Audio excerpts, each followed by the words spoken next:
Hey everyone, welcome back to the Time to Grow Up podcast. My name is Jaslyn, and today we're going to be reading some Reddit stories. I'm kind of excited. I just want to try something new, so we're going to see how this works. And if you guys like it, we'll probably stick to Reddit stories because I find that a little bit more fun than self-development. So let's see.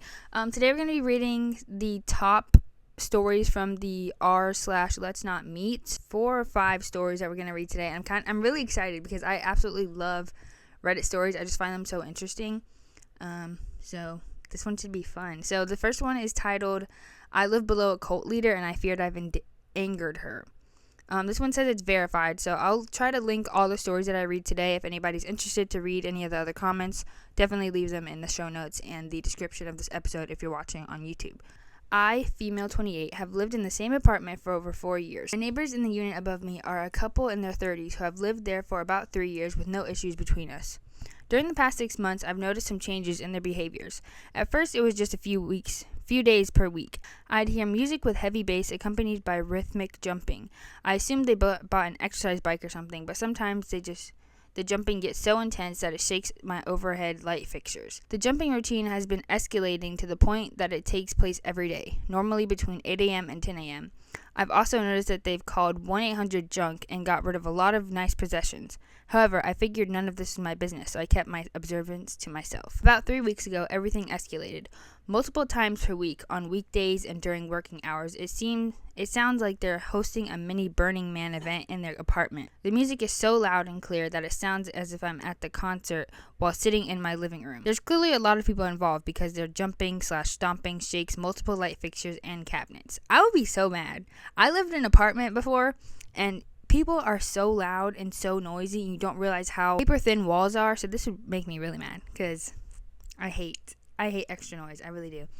The music is a mix of new age/spiritual vibes, dancing beats, and a male voiceover giving weird instructions like rebrand yourself, surrender yourself, stomp stomp in response. I've taken audio recordings on my phone and one video from the hallway during these events. I still didn't complain to the building, but I wanted evidence in case it becomes a regular thing. This week, I've encountered a big problem. The couple above me has a private patio, which is directly above my bedroom. I came home from a 3-day trip out of town yesterday, and my ceiling is legitimately collapsing in one corner. Big chunks of plaster have fallen to the ground, and I saw a little water. What? Can you call your landlord or something? Because somebody need to fix this, child. I immediately called my superintendent since I don't want to be buried alive by ceiling rubble if that gives out. When he came to check it out, he was shocked and pissed. He said that the woman in the couple appears to be working with some people, doing workshops or something. He can see their patio from his apartment window and has watched the group do these dancing plus jumping plus dirt rituals out there on a weekly basis. He said that they're all dancing and jumping to the music and then spread dirt, along with something else he doesn't know what it is, across the patio on a weekly basis. He believes the dirt plus unknown substance combo is getting through the wooden cracks, absorbing water and weighing down my ceiling. In order to fix the problem, my super said that he had to go talk to the woman, check out their patio, and ultimately hire a contractor to pull up the wood to scrape whatever the hell is causing my ceiling to fall. Oh my gosh, sounds very stressful. I could hear them talking from my room, and the woman sounded distraught and defensive. When my super left, he called me and warned me that she might try to come down to my apartment and demand to see the damage, but don't let her in. This is a little concerning to me. Is she a threat? The damage is real. I wouldn't mind showing her. She started playing her music again relatively loud, kind of like a warning shot. Don't know how I feel about that. I mentioned the music jumping to the super and said I had audio recordings. He started begging me to send the evidence to the front office. It sounded like he wants them evicted. I said okay, sure. I hate to be a rat, but if I have to choose sides, I'll be siding with the building that dictates my annual rent price. Yeah. He called me twice, more than that afternoon, to confirm that I shared my evidence, and I said yes. Shortly after everything went down, I left my apartment to run an errand. The woman was outside just standing on the sidewalk and stared at me the whole time I walked by. I ignored her. This isn't my fault. Now today, I went to run another quick errand in the neighborhood. When I turned, the couple was again standing on the sidewalk, both of them this time, followed me into the building, and then waited until I was opening my apartment door to confront me. They were both wearing creepy fake smiles. The woman has horse girl hair down to her waist and started interrogating. They asked, is your ceiling really collapsing? When did it start? Do you think it was related to recent rainfall? Because our patio is just fine. I was a little uncomfortable. Were they waiting for me outside? How did they know I even left the building? Why were they both standing there? I literally never see them enter together in their 3 years of living here. But I have nothing to hide, so I confirm the damage is pretty bad. I just don't want it to fall during winter. I'm sorry for the inconvenience, but hopefully the work will be done quickly for everyone's sake. They seem satisfied enough, so I said have a good day and shut my door. I'm getting the sense that they're nervous about what the contractors will find when they tear open the patio. What the F is up with the dirt rituals? Who are these people she's working with? I don't know what they look like or why they're available to stomp around on weekdays. The repair work has started on both sides, but the contractors will come on Wednesday for the grand reveal of what's under the patio that's making my ceiling collapse. In the meantime, I feel like I need to be alert and keep my eyes out for these people as well as the couple. It's unusual for me to see them in general, especially twice in 2 days. They seem scared and in denial of the problem. They literally ambushed me. Hopefully it's over soon.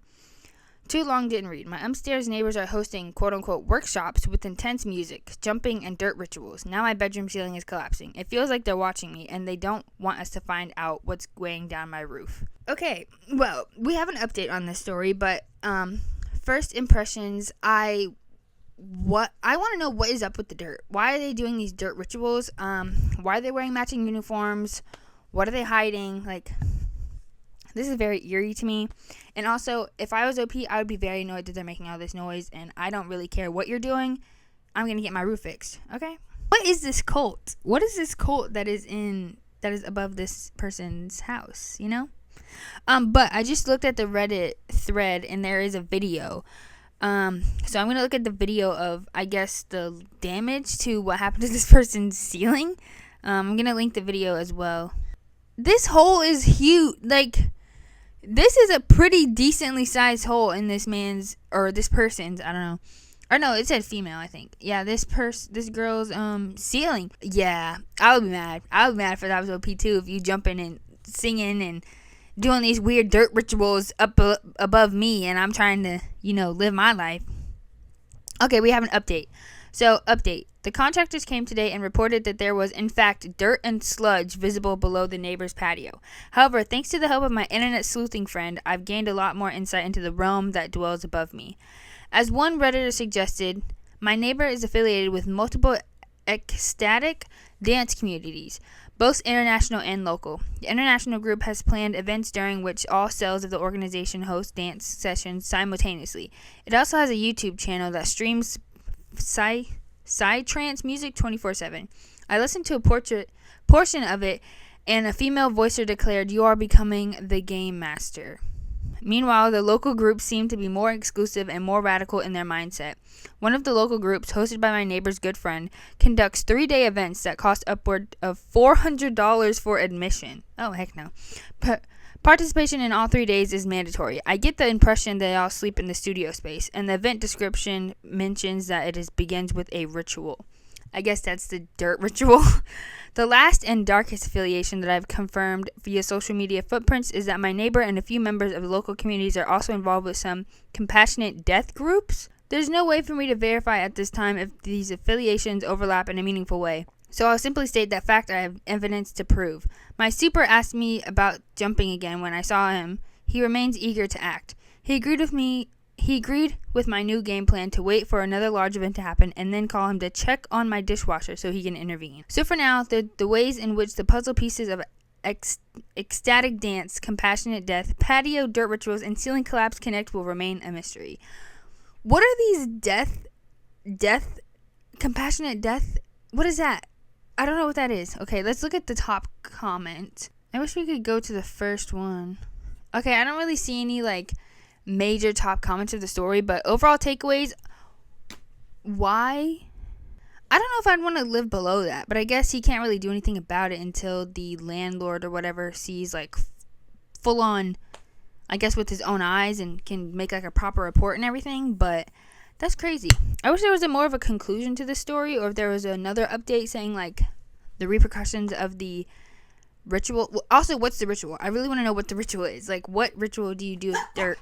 Alright, on to the next story. This one is titled, "My Friend Claims She's a Witch, Tried to Kill Her Parents." These events happened over several months in 2016, when me and my sister, then 16 and 14, first moved into our most recent apartment complex with our mother. We now call it the apartment complex from hell because there were many incidents like this, and they have other stories linked. Or I can read those again, or some other time. I don't know. Maybe read them. Admittedly, we were still in the hoverboard craze then, and would ride them around. This is how we met Savannah. She was our age and lived in our building. She asked us to hang out, and we were happy to hopefully make new friends, so we said yes. We hung outside the complex at a little park area. It got dark, and we started making up ghost stories. Turns out she liked creepy paranormal stuff like we did. No, I did not actually believe in this stuff, and still don't. Every time I reference this paranormal, it is hyperbole. As we were walking home, the light in one of the apartment hallways flickered, and I joked and said that it was a spirit trying to communicate with us. Savannah made up a flash once for yes, twice for no system to communicate with the quote-unquote spirit, and we messed around a bit. We thought it was just harmless. The next day, she runs over to us excited. She informs that the spirit we had met last night told her its name was Chiron, and that it meant light, so it all made perfect sense now. We asked her how she knew, and she said she went back later that night alone to talk to it. This is the first time it occurred to us that she might really believe in this stuff. Our aunt gave us an old Ouija board. Savannah lit it up and said she wanted to try and talk to Chiron. So we huddled in the hallway, connecting the apartments, and put our hands on the board. We kept getting random letters that didn't make sense, but soon Savannah's questions were directed to Chiron. We felt her moving the planchette and called her out, but she got mad and said she'd prove it. She took her hands off the planchette and it no longer moved. She just huffed and insisted it wasn't her. Over the next few weeks, we did mostly normal stuff with her, but she kept talking about the ghosts and Ouija boards until we broke down and played it again. This time, we were introduced to a new ghost, Evan. We knew it was Savannah's moving the planchette, but were curious about the story she was making, so let her follow through. Evan was a ghost, or demon rather, about our age, who wanted free from a greater demon controlling him. That greater demon's name, Chiron. Savannah's parents called her inside, and conveniently, Evan had to go too. He told us he'd protect us against Chiron, especially Savannah. Savannah commented on how cute that was for him to offer. How can a demon be cute? Anyway, a few days go by normally, but then Savannah's back to tell us she has a boyfriend. We are happy for her until she tells us his name, Evan. We're wondering what the hell she's talking about. She explains that, while sleeping over at another friend's house, something had tugged off her shorts while she slept. She woken up and heard Evan's voice, ? Then he visited her in her dreams and asked to date, or something like that. She said yes. Of course, we knew she made up Evan, so we kind of like, what is wrong with you? And we don't talk about the demon stuff anymore. Now Savannah was extremely possessive of her friends. When she'd see us with someone else, she'd text us nonstop about why we hadn't invited her. We tried to keep our distance, but she lived on the ground floor and literally watched out her window waiting for us to come inside. She'd latch on to us. We didn't know much about her home life, but she always seemed troubled. She had scars on her wrist and talked about running away from home. Her parents seemed alright, if rather strict and religious. We still hung out with her because we were worried, but were starting to feel weird about it. Worse, she randomly showed up holding her hands out, saying Evan was holding her hand. She looked at random things and laughed when no one else was talking because Evan had told her a joke. Once she made us feel her cheek where it was supposedly warm from Evan kissing her. It was not warm. That's funny. It wasn't warm. Like, she was a lie. One day, my sister and I were bored from her talking to quote-unquote Evan on the Ouija board. She was still controlling the whole thing and wanted some fun. I texted my mom to call my phone from a blocked number and play creepy sounds. Looking back, this was one of the dumbest things I did, but at the time, it was just for fun. My mom made the call, and I put it on speaker. Savannah is living for it, especially when my mom played a track from a scary movie about a ghost. My mom took it a step further and threw a banana off our third-story balcony for us to see. Savannah said it was a sign that Chiron was winning. We had no idea of the fire this would light in her. We were about to tell her it was a prank, but again, her mom called for her inside. She found us again that day, and I came clean about the prank. She laughed and said there was no way we could have done that. I said no. My mom literally did all of it. Well, Savannah had told her friend about it, who told her that yellow objects, like the banana, were a sign of the devil, and seeing them meant the devil was hurting you. This was all she wanted to talk for a while, but since nothing else happened, she gradually forgot. Oh my gosh, Savannah is a little crazy. Things went back to normal for a while, until Autumn moved in. Autumn and Savannah connected instantly because of their history with depression. Autumn was a few years younger than us, but had felt a lot more in the past. This included significant time spent in psychiatric facilities and violence toward her classmates and family. Autumn claimed she heard demons talk to her at night, and just like that, the ghost stuff had started again. Savannah felt threatened by Autumn and felt the need to one-up her with the ghost stuff. She told her Evan was her ghost brother. That looked out for her. It was like, hold on, you claimed he was your boyfriend. She giggled and said, that's gross, he's my brother. Her story had completely switched. Now she was, quote-unquote, dating another demon named Jacob, and they were engaged. She even showed us a ring to prove it. Wait, you're telling me this girl said she was dating Evan, now he's her brother, and she's engaged to another demon named Jacob, and she has a wedding ring, or engagement ring. Alright, girl. Giving us delusional? This next week or so, literally was like a match between them to see who was the darkest and most involved in the spiritual world or whatever. They'd compare scars on their wrists and brag about cutting themselves and doing things like sneaking out at night. Okay, feel like you should have put a trigger warning at that, but whatever, I guess. In a move to one-up Autumn, Savannah drew a giant pentagram in the parking lot with chalk. Her parents found out, and she backed out and blamed it on Autumn. The next freaking day, people came to repave the parking lot. The pentagram is now buried under it forever, literally. Savannah moved on to saying her friend had found Jacob's body and was going to, quote-unquote, put his spirit back inside it. Savannah continued to take advice from this friend, who fueled everything she did. Savannah now said the friend was teaching her witchcraft. We mostly avoided her at this point, but she asked us to do things like make holy water with her and try to summon her a familiar. From this point on, she insisted she was a fire witch and walked around wearing all black like Halloween-like makeup on her face. She and Autumn frequently snuck out together, and occasionally we'd see cop cars at her house. She is taking this to extreme. Alright, Savannah and Autumn. My sister were avoiding them both, but now we'd get fiery texts from both of them if we hung out with other people, especially our guy friends. Once they saw us get home and stood in the parking lot pretending to be possessed. Autumn cut her off all her hair and claimed to have tried to kill her teacher. My sister and I knew it was crap, or at least we hoped, but Savannah took it so seriously. She'd go around telling neighbors of terrible crimes she committed or wanted to commit. She even told us that she was first to see us outside with hoverboards she wished for them to blow up. What the world? This girl is insane. One day, we again saw the police come to her door, and the officers had jackets that said that they were from Juvenile Justice Department. Her mom pulled me, my sister, and our mom aside to explain what was going on. Apparently, 2 years before, they discovered Savannah talking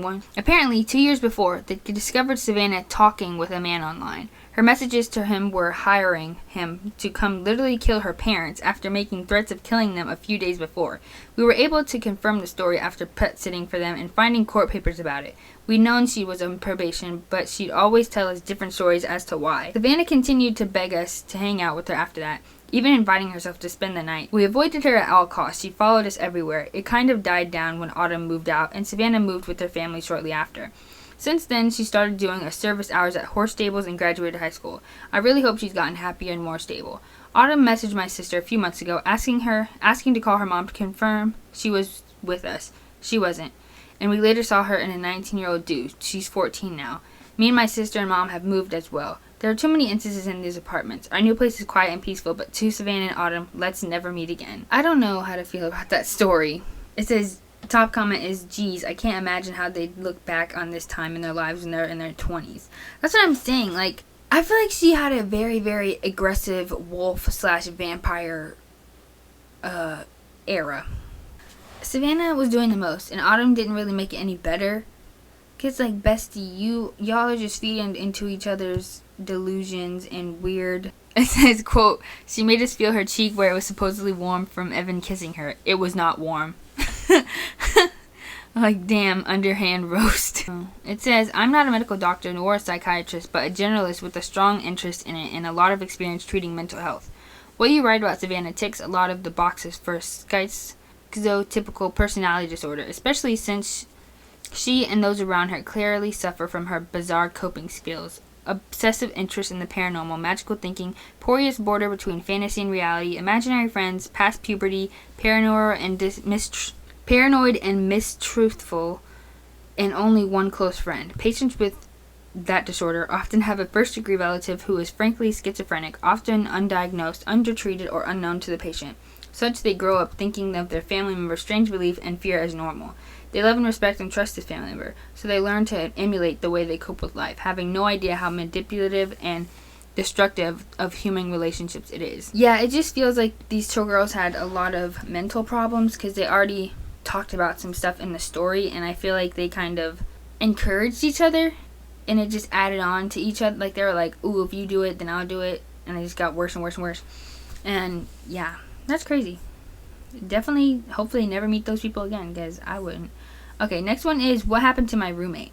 Many years ago, before kids, rescue animals, and a mortgage, and a husband, I was a traveler writer in Europe. I did most of my trips alone. This story is about the first time I visited Prague. I'd never been to Prague, and the trip was last minute, so I had little time to prepare. My travel partner had dumped me in another country, and I was determined to make the best out of our trip by visiting a place I'd never been. Upon arrival at the train station, I visited the accommodating office and asked for a hostel not far from the center. In my early 20s, winging it was a part of the fun. These days, I'm far less adventurous. The hostel they sent me to was sprawling, crumbling, slate gray. Art Deco building on a nondescript street about 10-minute walk to Stare Mesto.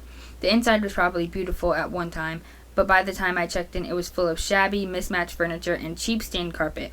Most of the light fixtures were broken, leaving everything but the lobby dark and gloomy. It smelled of staining water and rust. I found my room, a double for $12 per night, and made note of the fact that I had a roommate. She wasn't there, but on her side of the room there was a suitcase, dressed neatly, folded across the back of the plastic chair, a scattering of makeup containers on the beat-up desk, and a stack of German fashion magazines on the bed. As I had no plans on this impromptu trip, so I spent the afternoon exploring Old Town Square, the Jewish Quarter, and Wenclistic Square. I purchased some Chez crystals for my mom and planted eggs from a street vendor for myself. I also made reservations for a sunset dinner cruise at 1. Around 6 p.m., I returned to my room to shower, change clothes, and unload my purchases. When I left my room about an hour later, there was no indication that my roommate had returned at any point during the day. After the cruise, I stopped at a tiny bar in Tiska and had a glass of wine. I heard horror stories about the dangers of Prague, but I felt no more trepidation than I did at any other large city. Stood at the cobblestone streets, fog rolling off the Votala. Backlit Gothic architecture and winding alleys made me think of Jack the Ripper and Dracula, but in a good way. It was nearly midnight when I returned to my hostel, so I was surprised to find that my roommate still hadn't returned. This wasn't uncommon, though. Backpackers are fickle. She could have gone on a short overnight trip and just left her stuff behind, hooked up with a guy or girl, and was holed in up their place, or hanging out at another hostel, so I was surprised but not concerned. I took another shower before bed, however, was surprised to find things in the room had changed up in my return. Her bed was neatly turned down, the magazines had moved to the nightstand, and the dress was gone. The strangest thing, though, was the addition of pink silky nightgowns spread across the bed. My bed. Maybe she still thought she had the room to herself? I didn't see how. My shopping bags, clothes, and toilet shoes were in plain view. I gently moved the nightgown over to her bed and then settled in for the night as I wrote in my journal. I assumed she was in the shower or somewhere nearby, so I expected her return shortly. Yeah, who put the silk nightgown on your bed? I think I would have left by then, because I've never seen you. After about an hour, though, her side was still empty. I needed to use the restroom before I went to sleep, so I made one last trip down the hall. The building was unusually quiet. There weren't regular sounds of chatty backpackers, the clinking of glasses, or music that would normally leak through the hot walls. There was nothing. It was hushed, like a church after the congregation left.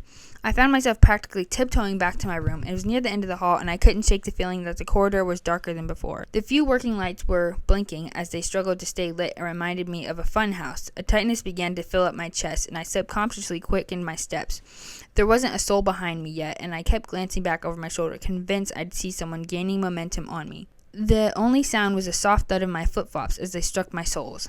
Sorry, I kind of skipped down a little bit and I read something. I was flooded with relief as I flung open my door, but it didn't last long. Everything was exactly as I left it, except for the silky nightgown, which now back on my bed. Sleep came in fits and starts. I left the lamp on for a while, still convinced my roommate would be back, but the shadows it cast made the room even spookier. It was too dark with the light off. I finally slipped into a deep sleep when I suddenly heard the door open. A man stood in the darkened doorway, the hall light behind him showing just enough for me to see his contorted face. I didn't mean to, he sobbed. You have to help me. Too confused and distorted to be scared, I sat up, scrunched my eyes, and reached for the lamp switch. But once the room was light, I saw the door was closed. There was no man. I quickly bounded off the bed and went for the door. It was locked. Nobody could have entered without a key, and the hallway empty. I passed the rest of the night fully clothed, sitting up in bed and with the light on. Though I paid for 2 more nights, at 7 a.m., I gathered all my stuff and went down to the reception desk to check out. By the way, I said to the 20-something receptionist, my roommate never returned. I'm a little concerned. She picked up the room key and looked hard, frowned, and then glanced at her computer. What room were you in again? I repeated it to her. She looked back at her screen. Ma'am, that room's been empty for 3 weeks, and it's been cleaned since then. We only have 6 people in the whole building. The hostel had since been renovated, is now a luxury hotel. So nobody was in her room this whole time? Where did the pink silk nightgown come from? And who was the man crying in her doorway? And yeah, I'm glad that OP left, because I would have definitely left too. I probably would have left once the silk dress was on my bed a second time. I would have been like, you know what? Is there Airbnb around here, a hotel or something? Because this is not going to work for me. This is not going to work. And I would have gone somewhere else. But also, I don't think I'm a very adventurous person, so I don't know if I would go on a solo trip out of the country by myself. I don't think I'm that adventurous. But yeah.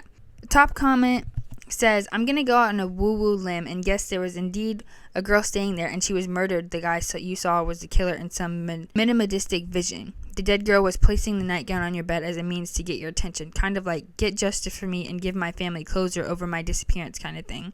Still doesn't completely explain the fact her case was there and staff in her room had been cleaned. Ooh, unless in some hostel-like operation the whole place was in on it. Still, I know I sound more sixth sense ghost whisperer than real life, lol. Still, thanks for sharing your encounter, OP. Glad you're safe. OP writes back, it was definitely one of my weirder experiences, mostly because I'm still not sure what was going on. It could have been something totally innocent or something really sinister. I'll never know. It would be funny if there were basically just ships in the night and the other woman had the same story about me, lol. Ooh, that would be kind of crazy if it was like some alternate universe type thing. That would be crazy. But yeah, that's all for that story. Very creepy. Like I said, I'm not that adventurous, so I don't think I would ever be in that situation. Overall, definitely don't want to meet that. Well, maybe you do. Maybe you would want to meet the girl. Be like, I was supposed to have a roommate. What happened? But I guess there's nobody booked for that room, so she never really had a roommate. Anyway, next story. One of them were deleted, so I'm gonna have to find a different one. But this is gonna be the last story. I think we read. What was that? 1, 2. So we're on story 4. This is probably going to be the last story because I don't want to do too many. And I kind of talk fast, so I might want to slow down a little bit. Anyway, this one's titled The Office in the Middle of Nowhere. When I was 19, I worked for a company that allocated labor to rural areas of Australia. Basically, what you did was tell them when you were available, and they would send you to a remote farm for a few weeks. Remote farm? Yeah, no. I'm out. Remote farm? Heck no. For a few weeks where you do whatever they needed done. It was hard work and long hours, but good pay and good fun if you got in with a nice group of workers. When this occurred, I was working on a large property. I was told covered roughly the same landmass as the size of Maryland, United States. Good Lord. About 9 hours from Sydney City. And the property itself was about 40 minutes from the nearest town. In short, it was middle of nowhere. I was working at the farm clearing bushland with 3 other guys my age from the city. Our boss was a guy called Jeremy, who owned the farm and supervised us while helping out with the work.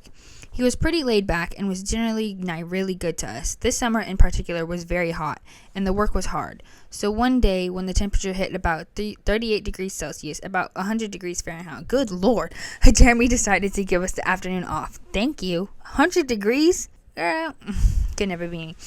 He said he knew of a water hole at the farm about 25 drive north. I was keen for a swim, but the other guys just wanted to relax for the Arvu? So him and I hopped in one of the working trucks and started heading across the property.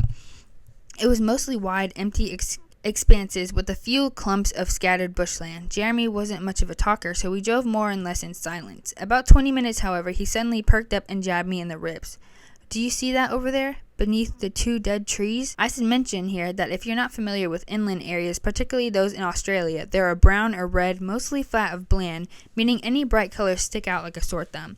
So you can imagine our surprise when we would see a large blue angular structure far off in the distance. We steered in this direction, and when we got closer, we realized it was a huge blue shipping container just sitting in the middle of nowhere. Jeremy was perplexed. I asked him if he knew what this was, but he obviously didn't. He said he hadn't seen it, and when he drove through the same area about 5 weeks before, he wanted to go and see what it was. Initially, we pulled to a stop about 100 meters away from it. At this stage, I had really bad feeling. The whole thing wasn't right. It was hard to explain. But if you can imagine seeing such a foreign object in the middle of a huge barren expanse, it had to be something weird. Jeremy, however, wanted to investigate, which I understood, given it was his property, but in truth, I was really anxious. Yeah, I would be anxious too if you're in the middle of nowhere and there's a big shipping container. Like, I'm imagining it's like a shipping container you see on really big, like, boats when they're, like, shipping stuff from, like, across the world. Seeing that in the middle of nowhere, that would creep me out. As we got closer, things got even more bizarre. There was a big diesel generator behind it, thumping away, and a CCTV camera on each side, all motion activated so they buzzed from side to side, following us as we moved around. I tried to reason with Jeremy, something along the lines of, with all the security, someone obviously doesn't want us here. Let's just go. He brushed me off, however, reminding me it was his farm and whoever had put this here was trespassing, so he wanted to go inside. Jeremy, you better just turn around. Despite all the surveillance, there was only a small padlock on the huge door. We had some bolt cutters in his toolbox, and after a bit of a struggle, we broke the lock and went inside. The first thing I noticed was the rush of cold air as we got in. The place was air-conditioned, which I must admit was quite pleasant on such a hot day. We searched around for a light switch, but I could already see this was some sort of IT setup. There were flashing LEDs all around the place, and the sort of hum you hear when a hard drive is working hard. So like my MacBook when I have a freaking anything open. When we finally switched on the lights, we could see a sophisticated, I'll bet somewhat cluttered office setup. There were hard drives the size of bar fridges and other computer equipment lining the walls, sometimes piled 2 or 3 high, and plastic storage boxes scattered around the fair wall, and several desks with computer monitors arranged in the middle, complete with the rolling office chairs. At this stage, it felt like I was one of those nonsensical dreams that made absolutely no sense. We wandered to the middle and sat down at the desk to see if the computers could give us any idea of what the hell was going on here. My heart was racing, and I just wanted to bolt. We had been seen by the CCTV, so if anyone was monitoring, they already knew we were in here. Jeremy, on the other hand, was adamant we had to get to the bottom of this, so I put on a brave face and started looking through this computer. This went on for a while, but in short, neither of us had a very high grasp of technology outside of Facebook and Microsoft Word. The best I can describe it from my lay position is that it was an endless list of computer talk. It was like the old Napster or LimeWare download screens look like, constantly picking up and receiving data then recorded on several windows. I gave up on the computers and walked cautiously over to the far end of the container to the big pile of storage boxes. By then, I was pretty sure no one else was there, as there was nowhere to hide really, but I was still incredibly on edge. I decided against my better judgment to see what was inside all these boxes. My brief sift through the inbox still made me feel sick to the stomach. It didn't take long for me to realize that this box was full of posters, DVDs, and photos, all of hardcore CP. Alright. That is disgusting. Why is this in the middle of nowhere in a big shipping container? One thing that still gets to me is that it was all neatly organized into folders and smaller boxes. These people were organized. I immediately recoiled, jumped up, and ran over to Jeremy. I could hardly string a sentence together. I said something to the effect of, "Mate, get out. CP, go. Get up." I dragged him out, composed myself, and managed to explain what I saw. We jumped back in the truck and sped back to the house. The farm had no mobile phone reception, and we hadn't bought the satellite phone, so we had just to get back to the landline to call the police. Once we called them, they still had to make it all the way to the farm from the nearest police station, which was in a town about half an hour from the town closest to the farm. As I mentioned, very remote. We waited, talking frantically about what we'd seen, until the cops arrived almost an hour later. They arrived with 2 4-wheel drives, and we jumped in and led them back. This is where it gets worse. By the time we got back, the container door was open and there was a fire inside. We had only 2 small extinguishers in the cars, and these did very little. The fire department took an hour to get there, by what stage most of the damage was already done. An arson report by the federal police found almost no evidence of the computer equipment described, and only traces of paper and cardboard. This means whoever ran it knew we were there and had time to come and remove most of it and get away. There were various ways to get off the property, and the landmass was huge, so there was no real way to tail them. Since the police hadn't taken us all too seriously in the first instance, probably due to our poor explanation on the phone, aerial surveillance was also impossible by the time we had pieced it all together. I took a keen interest in following it up, but with no real evidence who might be responsible, the investigation went cold. I've kept in contact with Jeremy, and shipping container is still sitting there on the farm, as it is too expensive to move. I'll never forget what I saw in those boxes. First of all, how did they get the shipping container? Like, who? That's crazy. I remember when I used to look at a lot of these, like, creepypasta stories when I was, like, 12 years old. I would always see that image of, like, stairs in the middle of a forest, like, in the middle of nowhere, just a thing of stairs. And that's what this story reminds me of. but like 100 times worse because there's CP in there. Like, that's disgusting.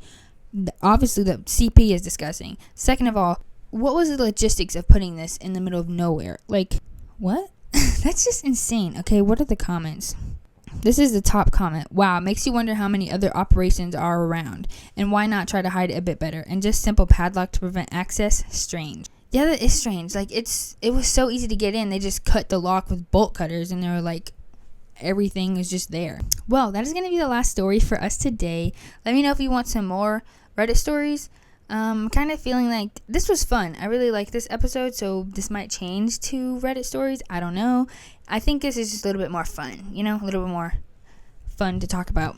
But yeah, that is all for today's Reddit stories. I hope you guys enjoyed them. If you have any other really crazy Reddit stories that you'd want to see me read, I guess link them in the comments or something, and I will see you guys in the next episode. Bye.